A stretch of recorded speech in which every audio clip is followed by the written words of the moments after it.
Good morning বন্ধুরা, welcome to my channel Cares family ব্লগে সবাইকে স্বাগত। তা সবাই কেমন আছো? আশা করি সবাই খুব ভালো আছো, আমরাও ভালো আছি। তো দেখো একটু দেখলাম আজকে রৌদ্র উঠেছে, তাই আমি রেডগুলা ভাঁজ করে নিচ্ছি। যতদিন এটা ভাঁজ করে রাখবো তখনই বৃষ্টি পড়ে আসে। তো আজকে দেখলাম না ওয়েদারটা একটু ভালো হচ্ছে, তাই দেখে আমি এটা আর ভাঁজ করলাম না। ছেলে সামনে বসে পড়াশোনা করছে, আমি ওকে বলে দিচ্ছি। ওর পড়াশোনা যেই দেখছে ক্যামেরা অন করে নিয়েছি, বাস তেমনি বইটা নিয়ে নিল, সবাইকে দেখাচ্ছে আর কি। যাই বুঝার কতটুকু পড়াশোনা করে ওই জানে, সামনে বল আছে কিন্তু মানে যে ক্যামেরাটা করে বল নিয়ে বসে থাকবে।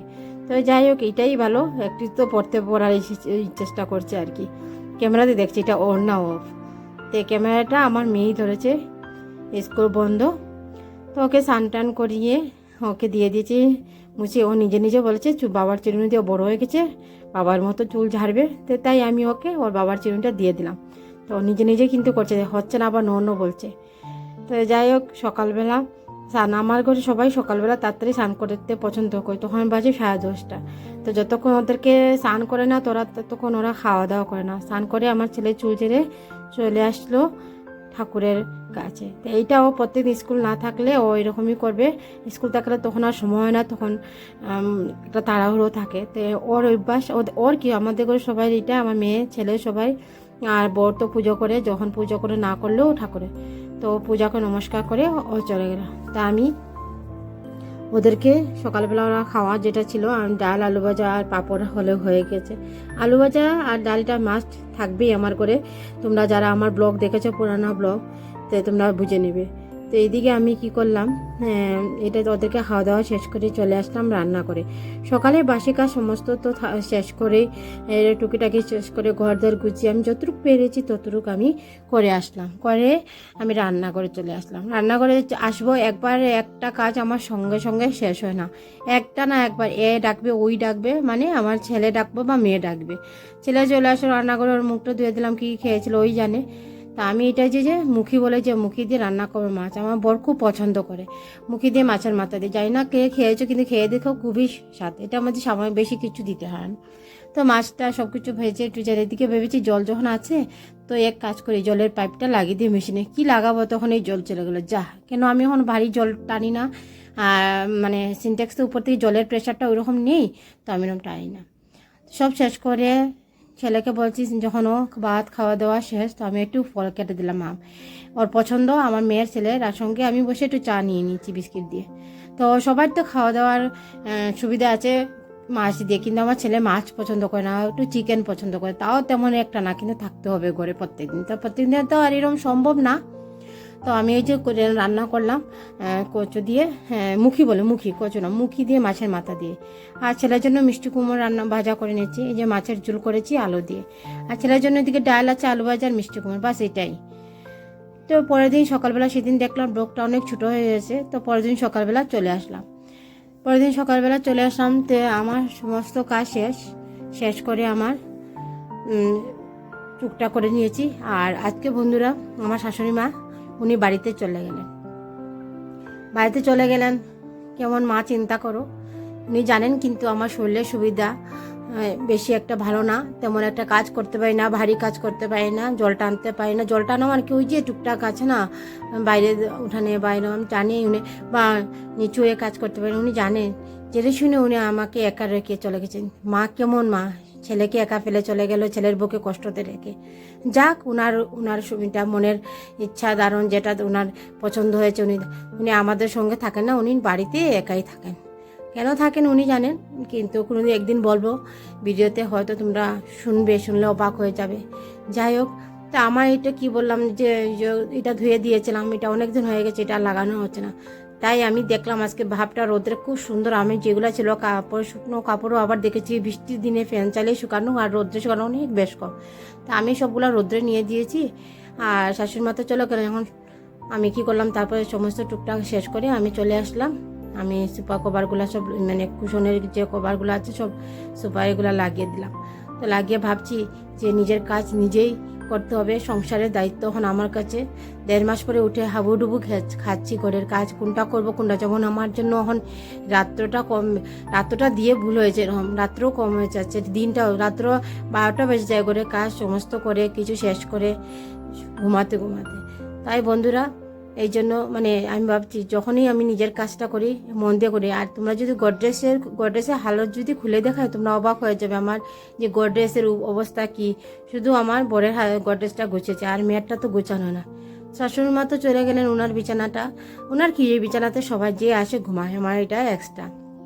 আর এই বিছানাটা আমার বিয়েতে দিয়েছিল, তো এটাতে আমি ছেড়ে জুড়ে পরিষ্কার করে মশারিটা খুলতে পারি না, এটা উঠতে হবে বিছানার উপরে, আমি পারবো না, যেন পরের জন্য এটা রেখে দিলাম। বাকি বিছানার চাদর চেঞ্জ করে আর একটা পুরান, এখানে তো আর কেউ শুবে না, থাকবে না, পুরান একটা এটা এক্সট্রা পরে থাকবে এই জায়গাতে, তাই আমি পুরান বেড কভার ছিল এটা পেতে দিয়েছি। তো দেখো এটাই ভাবছি যে এই যে আমি কোমরটা নিচে করে কাজ করতেছি, বা কোনো সময় কোনো কিছু নিচে থাকলে আমার সমস্ত কাজ করতে হয় একা, এই জিনিসটা উনি তো একটু বোঝার উচিত ছিল যে না আমি এখন যাচ্ছি, আমার তো পরে গেলেই হয় না, উনি বুঝলেন না, কিছুতেই থাকলেন না। যাক, এটা আমার ভাগ্যতে যতটুকু, উনি এতটুকুই ধন্যবাদ ওনাকে দিই যে আমার অসুস্থের মধ্যে তো উনি এসছেন, করেছেন, আমার মাও এসেছিল, দিদি এসেছিল, সবাই এসছে, সবাই আমার জন্য খেটেছে, কেউ না নয়। তো যাই হোক, আরও কটা দিন থাকলে আমাদেরও ভালো লাগতো। তো আমি বিছানার কাজ ঘরে সমস্ত কাজ শেষ করে চলে আসলাম রান্নাঘরে। তেমন একটি রান্নার আজকে ঝামেলা নেই, বর বলে দিয়েছে যে তুমি যতটুকু পারো করো, এখন এত তাড়াহুড়া করার দরকার নাই, না পারলে নাই, আমি আসার পরে আমি সব কিছু কেটে উঠে দিব, তুমি করে নিবে, হ্যাঁ তোমার হাতে রান্নাটা স্বাদ হয় বলে আমি তোমাকে এই কথা বলছি। আমি ভীষণ খুশি হলাম, আনন্দও পেয়েছি কথাটা শুনে। যাই হোক, ওরা 1.5 মাস আমার হাতের খাওয়াটা খায়নি, এই জন্য ওদের একটু কষ্ট হচ্ছিল, এটা শুনে আরও ভালো লাগছিল যে। আর আমার শাশুড়ি মা তেমন একটা, উনি তো পেঁয়াজ টেস্ট দিয়ে রান্না করে না, যে আমার বর বা আমার ছেলে মেয়ে মানে একটু খেতে একটু দ্বিধাবোধ করে। তো যাই হোক, ওই কষ্টের মধ্যে আমার বর অফিস থেকে এসে যতটুকু পেরেছে করেছে। তা আমি লঙ্কাগুলোতে, এতদিন তো শাশুড়ি মার হাতে ছিল সব কিছু, উনি দেখেছেন। তা আমি যে লঙ্কাগুলো ছিল যখন, তা আমি লঙ্কার ডাটা তো উনিই ছেড়ে রেখেছেন, তা আমি কাজ করছি যে যেগুলো নষ্ট হয়ে যাচ্ছে আর এগুলো বেঁচে পরিষ্কার করে নিচ্ছি। এটা এগুলো ফ্রিজে রাখা হয়নি, আর বাকিগুলো আরও অর্ধেক আছে ফ্রিজে, উনি রেখে গিয়েছেন, দেখাবো। আর এইটা বেছে নিয়েছি। তারপর আমি চিন্তা করছি যে বর তো বলে গেল তুমি যতটুকু পারো করেন, তো আমি ফ্রিজ খুলে দেখলাম ডিম আছে, তো আমি বলি না ডিমটাই রান্না করতে, ঝামেলা কম, কাজের চাপ হয়ে গেছে আজকে অনেক বেশি, আর বাইরে তো অনেক কাপড় আছেই, তোমাদেরকে বললাম। তো এই যে আমি পেঁয়াজ কুচি করে কেটে, আর আমি দাঁড়িয়ে করছি, বসে তো অসম্ভব, এই জন্য দাঁড়িয়ে সব সমস্ত কাজ করে নিচ্ছি, করে আমি ভাবছি করে আরও যেটুকু ছিল এটা রেডি করে সব রেখে দিব ভাবছি, রেখে বাকি কাজগুলো দেখে নিই আর কি করে আছে। রান্নাঘরে ঢুকলে কিন্তু বাইরে দিয়ে আসা অসম্ভব, কেন আবার তুমি এটা রান্নাঘর করলে তুমি এক নাগারে কাজ শেষ করে, হ্যাঁ আগুন কমিয়ে আঁচ কমিয়ে তুমি আসো, যদি একটা এটা অল্প রান্না হলে ঠিক আছে, বেশি রান্না হলে ঠিক আছে, অল্প রান্নাতে তোমার এই কাজটা হবে না। তো আমি না যে এটা সব রেডি করে রেখে দিই, আর তারপরে বাকি কাজগুলো একটু দেখে নিই, সবগুলো সেরে নিয়েছি, না হলে তো অসুবিধা হয়ে যাবে। তো আমি কি করলাম, ছেলে মেয়ে তো স্কুলের থেকে আসতে আসতে দেরি আছে, তাই আমি বললাম না আমি রেডি করে রেখে দিই, তারপর রান্না করব, রান্না করলে তাড়াতাড়ি হয়ে যাবে, এইটাই। তো আমি তারপর দেখলাম যে না আমার রয়ে গেছে, আর বাড়িটির হাতটা ধুয়ে আমি কাপড় রোদ্র থেকে নিয়ে আসবো, এটাই ভাবছি। তো যাই হোক বন্ধুরা, অনেক কিছু মনের কথা বললাম, আরও অনেক কিছু মনের কথা শেয়ার করব। তো এখন পর্যন্ত যারা আমার ভিডিও দেখছো, তোমাদের কীরকম লাগছে কমেন্ট করছো না বন্ধুরা, কমেন্ট করবে। আর যদি ভিডিওটা ভালো লেগে থাকে আজকে, তো একটা লাইক করে নিও, আর সাবস্ক্রাইব করে নিও, কমেন্টটা করে নিও। যারা দেখছো ভিডিওতে লাইক করে নিই, প্লিজ লাইক করে দেওয়া, যারা সাবস্ক্রাইব করে না প্লিজ বন্ধুরা তোমাদেরকে রিকোয়েস্ট করছি আমার চ্যানেলটাকে একটু সাবস্ক্রাইব করে নিও। আর যদি তোমাদের কোনো অংশ খারাপ লাগে এইটাও বলবে, কোনো অংশ ভালো লাগে তো এইটাও বলবে, আমার একটু সাহায্য হবে। তো তোমাদের সাপোর্টের আমার অনেক দরকার বন্ধুরা, তোমাদের সাপোর্ট আমি চাই, এটাই আমি তোমাদের কাছে অনুরোধ করছি। খুব ভালো লাগছে যারা সাবস্ক্রাইব করে না প্লিজ না, যারা এই পর্যন্ত আমার সাবস্ক্রাইব করে নিয়েছেন ওদেরকে আপনাদেরকে অসংখ্য ধন্যবাদ। এই যে আমি রেডি করে নিয়েছি, তেমন কিছু রান্না করছি না বন্ধুরা, বললাম তো ডিম করছি আর ডাল ভাজা, এটা তো আমার কমন। তো এটা সব রেডি করে রাখলাম একবেলার দুপুরের জন্য, রাত্রেবেলা তেমন একটা কিছু নেই। তবে খাওয়া দাওয়া শেষ করে আমার মেয়ে চলে গেলে টিউশন, তখন বাজে 4:30। আমি আর আমার ছেলে ঘুমোচ্ছিলাম। তা আমি একটু বিকেলবেলা রেস্ট করি, এটা কিন্তু সবসময় তোমরা জানো রেস্ট করছি। কি রেস্ট করবো, এই যে মেয়ে ছেলেটাকে কোনো রকম ঘুম পাতালাম। এই যে দেখো বললাম না যে বানরের উৎপাত, এই দেখো কতগুলো বানর জানো, একদম কাঁচা মাচা ল্যান্ডা বেন্ডা সব নিয়ে চলে এসছে জানো। আর একদম আম গাছটা বললাম না, আম গাছের উপরে মানে কি বলবো, বলার মতো নেই। আম গাছের উপরে এত ঝাঁকড়া, মানে ওর আর এই যে আম গাছে আমার উপরে টিনে যে পড়ে মনে হয় যেমন টিনটা ভেঙে ঘরের ভিতরে ঢুকে যাবে এরকম এত শব্দ। তুমি যদি ঘুমিয়ে থাকো একদম চমকে উঠবে। আমি এই জন্য ছেলেকে ধরে রাখি ওকে বলি বাবা কিছু না, এটা তুমি তো জানো বানর এরকম বলে, যাই মাখি বলেও বুঝে নে, কিন্তু আবার ধরে রাখে এমনভাবে লাফ মারে আর চিৎকার ঝগড়া ঝাঁটি মারপিট। আর পুরো উঠোনে আমার জানো সামনে একটু জায়গা, এই জায়গাটার অবস্থা রাখে না। আম খেয়ে ওদের জন্য তো খেতেই পারি না, যাও খেতে পারি তাও মানে এগুলা মানে কি বলবো পোকা হয়ে গেছে। একটু তাও দেখাবো আমি তোমাদেরকে, আমি কতটুকু আম তুলে রেখেছি, এটা দিয়ে টকও বানিয়েছি। তো যাই হোক সন্ধ্যাবেলা মেয়ে চলে আসলো টিউশন থেকে, তো বলছে মা কিছু খাবো, স্ন্যাক্স কি বানাবো, তাই আমি বেশি করে তো একটু ব্রেড আছে আর ডিম আছে। যখন তো বলছে আজকে আমার মেয়ের তেমন একটা পছন্দ করে না ডিম তরকারি, ডিম খেতে তরকারি, কিন্তু এরকম কিছু একটা বানিয়ে দিলে খেয়ে নেয়। ছেলের জন্য ঝাল ছাড়া বানাচ্ছি, আর বরের জন্য আমি তো খাই না, তো বরের জন্য আমি বানিয়েছি পেঁয়াজ আর কাঁচা লঙ্কা কুচি করে কেটে ওদেরকে দিয়ে দিয়েছি। তো বন্ধুরা এটাই বলছি যে সকালবেলা একরকম যায়, সন্ধ্যার সময় রান্নাঘর ছাড়া আর কোনো কাজই নেই এরকম লাগে। তো যাই হোক এটা খাওয়া দাওয়া করে চাটা খাওয়া দাওয়া শেষ করে আমরা তোমাদেরকে আমি দেখাচ্ছি যে আমি দুইটা অনলাইনে নাইটি এনেছি। এটা অনেক আগে এনে রেখেছি নাইটিরা, কিন্তু এখন আর অনেকদিন পরেই দেখাচ্ছি, কিন্তু সময় হয়নি হাতে। আর যেটু সময় পেয়েছি একটু বলছি না তোমাদেরকে দেখি কীরকম হয়েছে এটা কমেন্ট করে বলবে অবশ্য, কালারটা কীরকম হয়েছে বলবে। আর দুটা একই ডিজাইনের, কালারটা অন্য, অনলাইনে এনেছি। তো এরকম কম্বো পেয়ে গেছি আর নিয়ে এসেছি, কিন্তু কাপড়টা তো পুরো পিওর কটন, খুবই ভালো লেগেছে আমার। কিন্তু এখন তো লাগাবো না এই গরমের মধ্যে, এটার মধ্যে অনেক কলফ দেওয়া আছে, তো এই কলফটার মধ্যে জন্য আমার অনেক গরম লাগবে, এই জন্য আমি লাগাবো না এই গরমে। পুরান কাপড় ছিঁড়া কাপড় লাগাই আমি মাঝে মধ্যে, এত গরম লাগে, যত নরম কাপড় থাকবে ততক্ষণই আমি ভাবি এত আরাম। তো আর এটাই বলছি। তো যাই হোক দেখো টাইটিটা কেমন আছে কমেন্ট করে অবশ্যই জানাবে, আর কোনটা বেশি পছন্দ হয়েছে তোমাদের। এটা আমার দুটোটাই পছন্দ হয়েছে, কিন্তু তোমাদের রায়টা জানতে চাই।